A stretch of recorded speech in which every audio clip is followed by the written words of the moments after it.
My name is Patty Weltin. I'm the executive director and founder of the Rhode Island Rare Disease Foundation. I founded this foundation based on my daughter has two rare diseases. She has hypermelanosis of Ito and she has tethered spinal cord syndrome.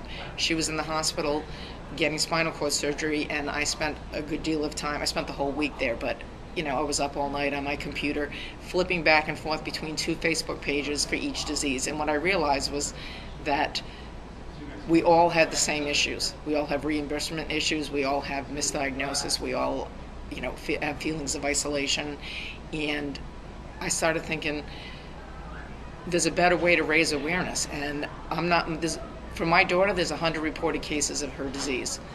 I don't even know where they are. There is no foundation for my daughter's specific disease.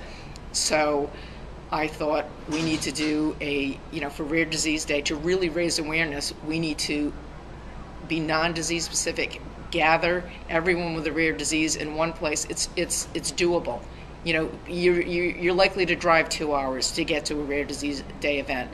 Most people who have a child with a rare disease, one parent stays home. There's not enough money to travel to make it an awareness event really, really huge and noteworthy. And since we started a year ago, we had one of the biggest Rare Disease Day events in the country. It would have been the biggest, but we had a snowstorm, the only snowstorm of the season on that day.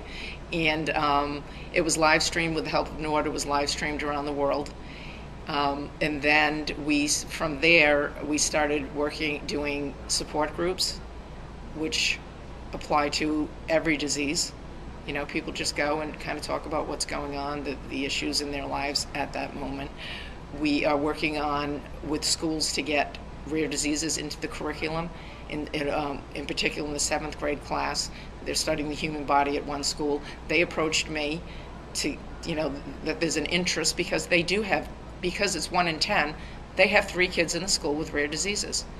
And they're open-minded enough to say, let's introduce rare diseases into the community. And what I think that's going to happen with these kids is there will be an interest, and these kids will be the doctors of the future. And they'll already be aware of rare diseases. There won't be any explaining. There won't be, although I do believe that we need to reach the medical community as far as education and programs, educating doctors to cut down on diagnosis time. And we also we work with Senator Whitehouse on the Expert Act.